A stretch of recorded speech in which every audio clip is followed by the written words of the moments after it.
पिछले 5 सालों से मैं पहाड़ों में ट्रैकिंग कर रहा हूँ और उनकी खूबसूरती की तस्वीरें खींच रहा हूँ। मैंने ऑस्ट्रेलिया, न्यूजीलैंड, जापान और यूरोप में ट्रैकिंग की है। ये ट्रैक पहाड़ की चोटियों, घाटियों, नदियों और झरनों की तस्वीरें खींचने का मौका देते हैं। इस साल मैंने नेपाल में ट्रैकिंग की, जहाँ दुनिया के कुछ सबसे ऊंचे पहाड़ हैं। मैं माउंट एवरेस्ट, माउंट अमा डबलाम, नुप्तसे और गोक्यो झीलों की तस्वीरें लेना चाहता था। हम काठमांडू से सड़क मार्ग से रामेचाप नामक एक छोटे से गांव में गए।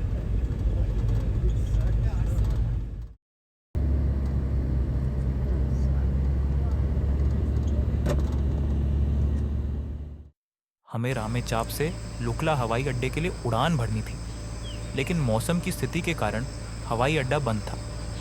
हर दिन हम हवाई अड्डे तक पैदल जाते थे, उम्मीद करते थे कि हम उड़ान भरेंगे, लेकिन दोपहर में हमें वापस भेज दिया जाता था।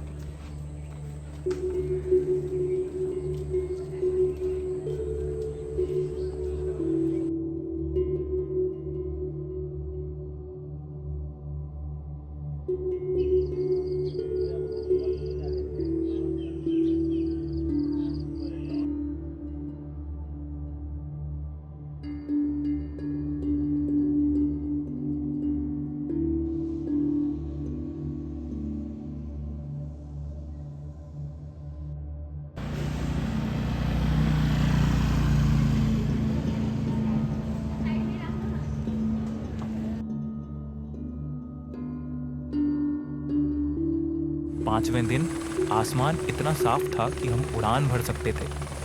हम छोटे 18 सीटर विमान में सवार हुए।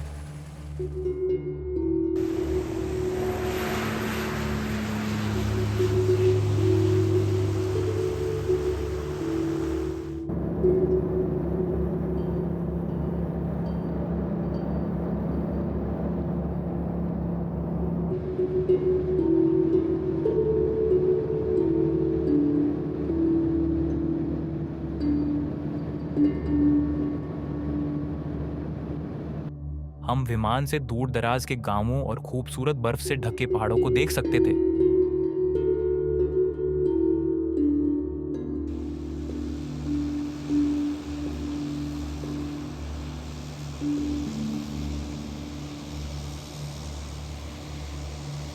लुकला एयरपोर्ट को दुनिया के सबसे खतरनाक एयरपोर्ट में से एक माना जाता है।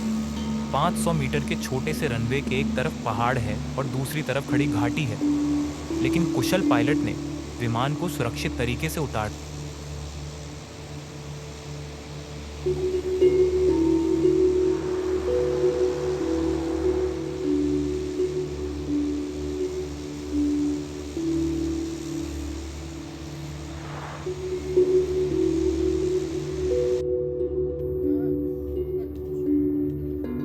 दिया।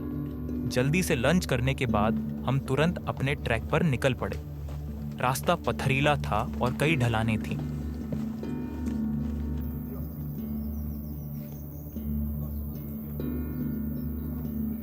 राष्ट्रीय उद्यान में प्रवेश करने से पहले गाइड ने हमारे समूह के लिए परमिट का प्रबंध किया। सागरमाथा राष्ट्रीय उद्यान में प्रवेश करने के बाद हमें हरे भरे जंगल से घिरे कई झरनों का नजारा देखने को मिला।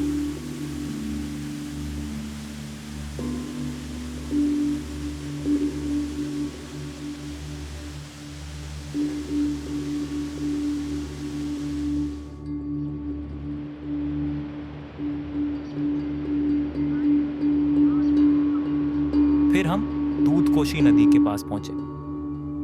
यह नदी ग्लेशियर झीलों से निकलती है, जो समुद्र तल से 5100 मीटर की ऊंचाई पर है और ऊंचाई के मामले में दुनिया की सबसे ऊंची नदी है।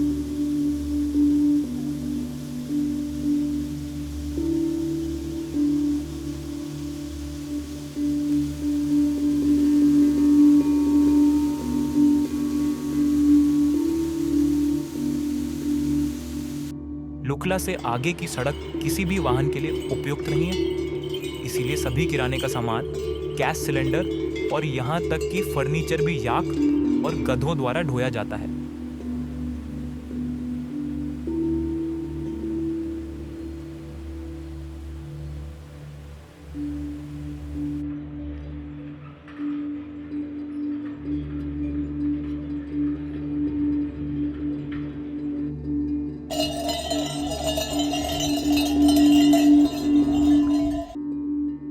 पहला पड़ाव पाकडिंग गांव था। हमारे होटल का ग्राउंड फ्लोर ईंटों से ठीक से बना हुआ था, लेकिन ऊपरी मंजिल शायद प्लाईवुड की थी, जिस पर ईंटों की एक तस्वीर लगी हुई थी। रात में मैंने दाल भात का पारंपरिक व्यंजन खाया। दाल भात में आमतौर पर एक पालक का सलाद, एक आलू की सब्जी और एक दाल होती है। अगले दिन हमने नामचे बाजार की ओर अपनी चढ़ाई शुरू की। हमें नहीं पता था कि दूसरा दिन कितना मुश्किल होने वाला है। हमें एक दिन में 1300 मीटर चढ़ना था।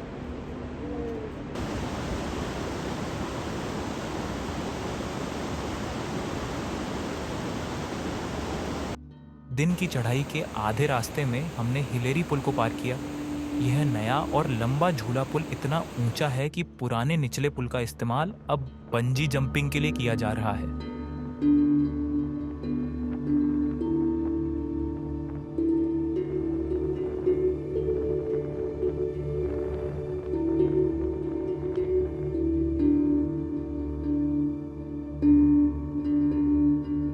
एक दिन की थका देने वाली चढ़ाई के बाद हम नामचे बाजार पहुंचे।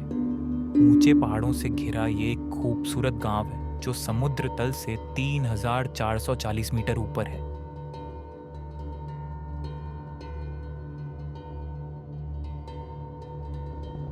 जैसे ही हम अपने होटल पहुंचे, हमें पहली बार ऊंचाई की बीमारी के लक्षण का सामना करना पड़ा।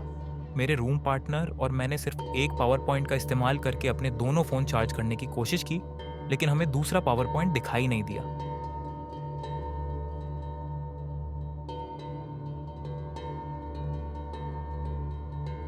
एवरेस्ट व्यू होटल की ओर जाने से पहले हमने अंडे, आलू और तिब्बती ब्रेड का हेल्दी नाश्ता किया।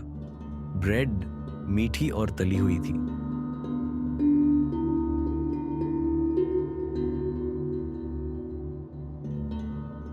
इस व्यू पॉइंट से हमने एवरेस्ट और लोत्से की पहली झलक देखी।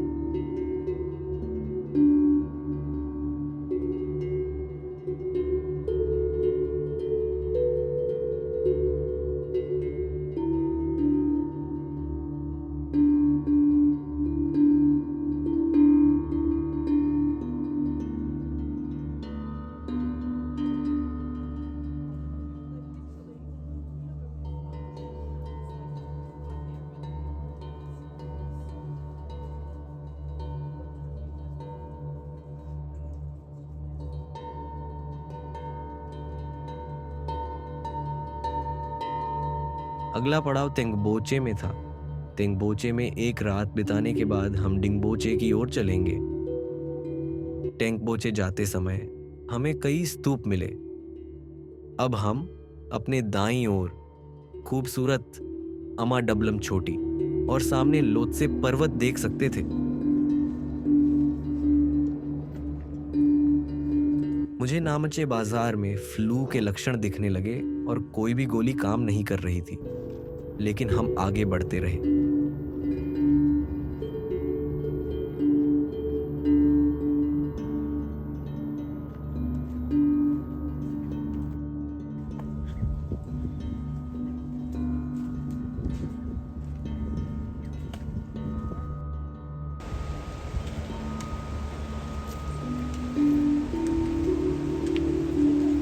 रास्ते में हमें कांगटेगा की शानदार चोटी दिखाई दी, जिसे स्नो सैडल के नाम से भी जाना जाता है।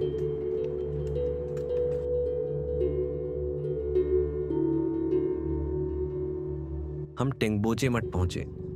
यह खुम्बू क्षेत्र में बौद्ध लोगों के लिए सबसे बड़ा मठ है। हम अंदर गए और सफल ट्रैक के लिए प्रार्थना की। मठ के अंदर कैमरा ले जाने की अनुमति नहीं है, इसलिए कोई फोटो नहीं ली जा सकती। टेंगबोचे में एक रात बिताने के बाद हमने डिंगबोचे गांव की ओर अपनी यात्रा शुरू की।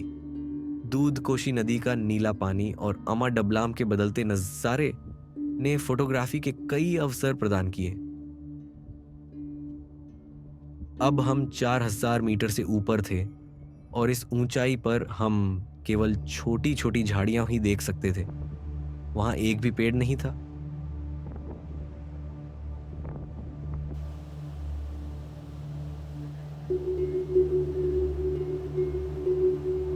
जैसे जैसे हम डिंगबोचे गांव की ओर बढ़े, घाटी बादलों से ढक गई।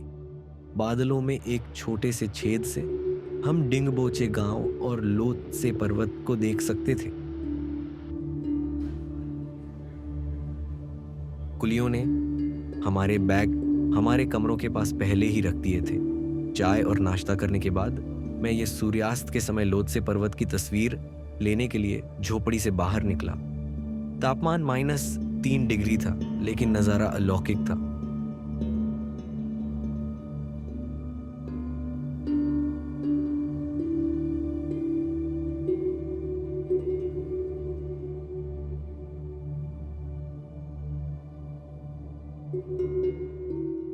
डिंगबोचे में दूसरे दिन हम पास की चोटी पर चढ़े। हम 4,800 मीटर की ऊंचाई पर पहुंचे। यहाँ से हम मकालू, लोत से जैसे कई विशाल पर्वत देख सकते थे। हेलीकॉप्टर हमारे नीचे से उड़ रहे थे, बीमार ट्रैकर्स को निकाल रहे थे।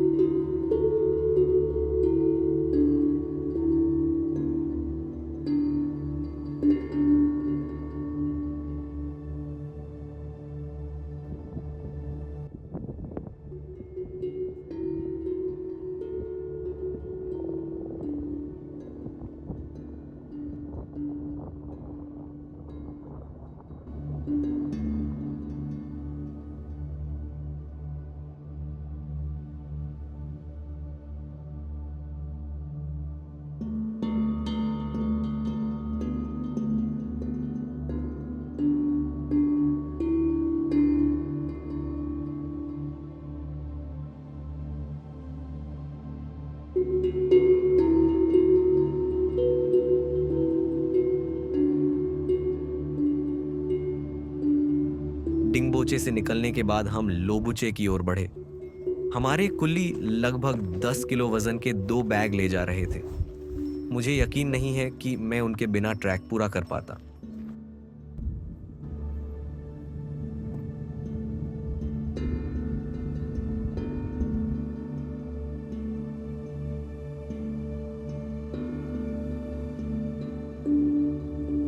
रास्ते में हमने एवरेस्ट मेमोरियल देखा। पहाड़ों में अपनी जान गंवाने वाले पर्वतारोहियों और शेरपाओं के 100 स्मारक हैं।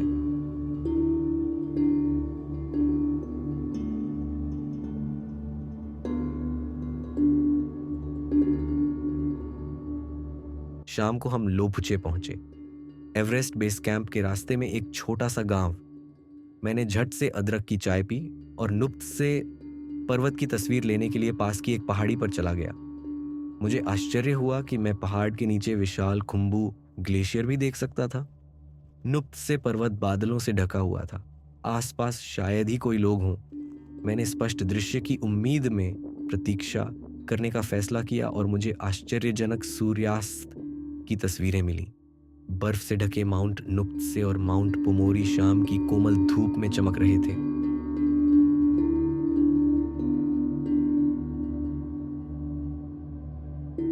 लोबुचे में रात बहुत ठंडी थी।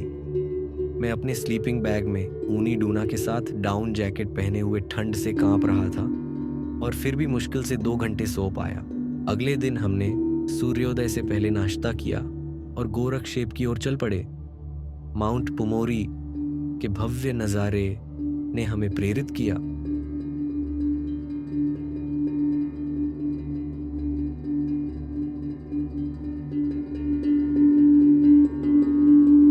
हम दोपहर तक गोरखशेप पहुंच गए। पूरे दिन तापमान 0 से नीचे था। दोपहर के भोजन के बाद मैंने एवरेस्ट बेस कैंप के बजाय काला पत्थर की ओर जाने का फैसला किया। मैं एवरेस्ट की चोटी पर आखिरी रोशनी देखने की उम्मीद कर रहा था। आमतौर पर गर्मियों की दोपहर में बादल छाए रहते हैं, लेकिन उस दिन एवरेस्ट का नज़ारा साफ था।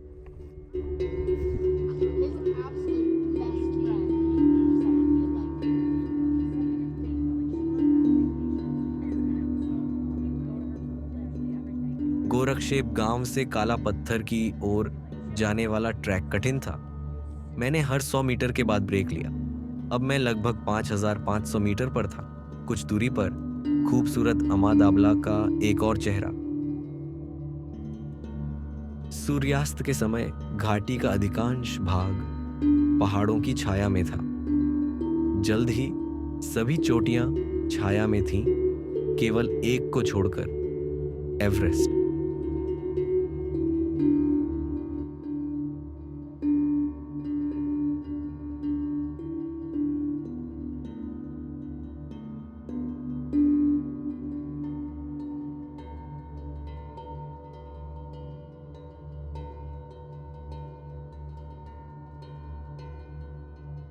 अगले दिन सुबह हम गोरखशेप से जोंगला की ओर निकल पड़े। लोबुचे को पार करने के बाद हमने पारंपरिक ईपीसी ट्रेल को छोड़ दिया और चोला दर्रे की ओर बढ़ना शुरू कर दिया। अपने रास्ते में हमने चोला झील और टोबुचे छोटी देखी।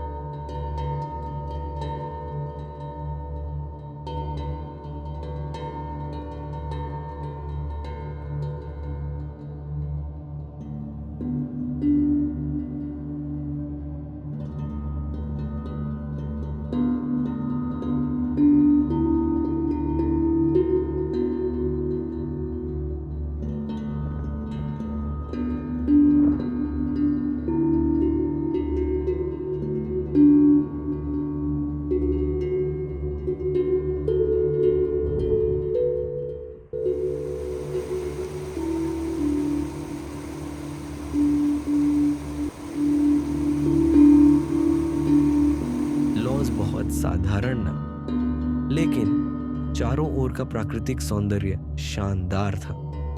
हमने जल्दी नाश्ता किया और सूर्योदय से पहले छोला दर्रे की ओर चढ़ना शुरू कर दिया। यह वास्तव में एक लंबा दिन होने वाला था, क्योंकि हम ड्रगनक में रुकने वाले नहीं थे और गोक्यो तक पूरे रास्ते पर चढ़ने वाले थे।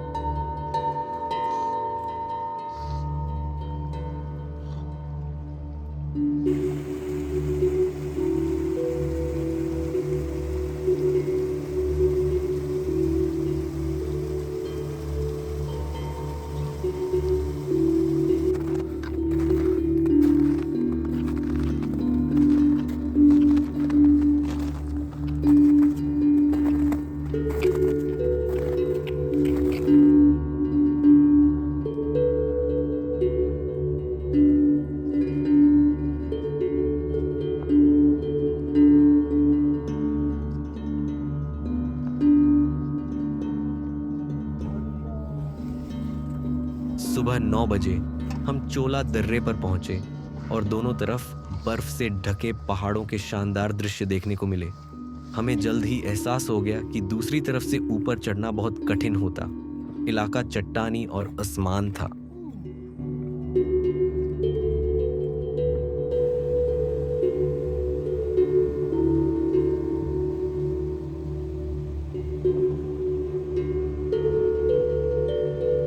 हम दोपहर के भोजन के लिए ड्रगनक पहुंचे। फिर सौर ऊर्जा का उपयोग करके अपना पानी उबालते हैं।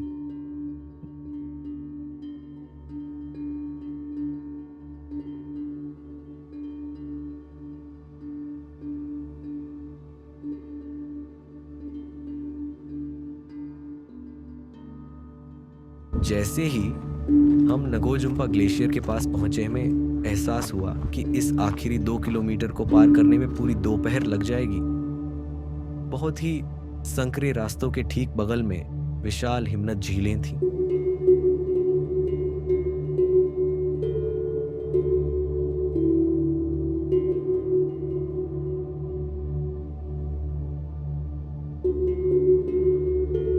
दिन भर की थकान भरी ट्रैकिंग के बाद आखिरकार हमें थोड़ी राहत मिली जब हमने नीले रंग की गोक्यो झील का खूबसूरत नजारा देखा। गोक्यो गांव झील और ग्लेशियर के बीच बसा हुआ है।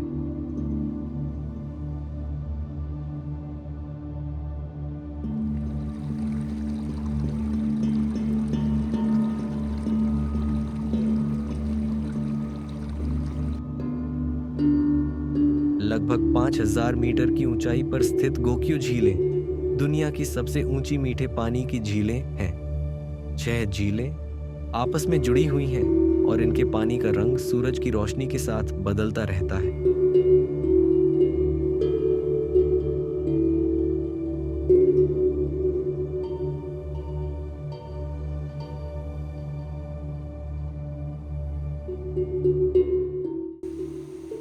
अगले दिन हमने अपनी वापसी यात्रा शुरू की। अगला पड़ाव सीधे डोले में था। और उसके अगले दिन हम नामचे बाजार होते हुए मोन्जो पहुंचेंगे।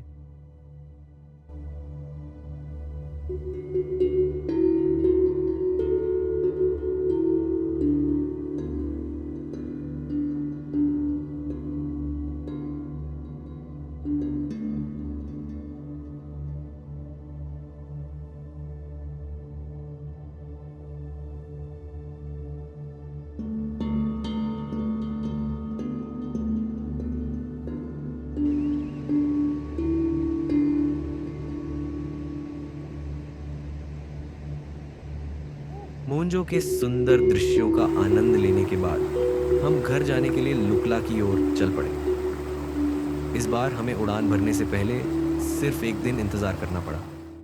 ये मेरे जीवन का सबसे कठिन लेकिन सबसे खूबसूरत ट्रैक था। मुझे उम्मीद है कि आपको वीडियो पसंद आया होगा। इस वीडियो को अपने परिवार और दोस्तों के साथ ज़रूर शेयर करें।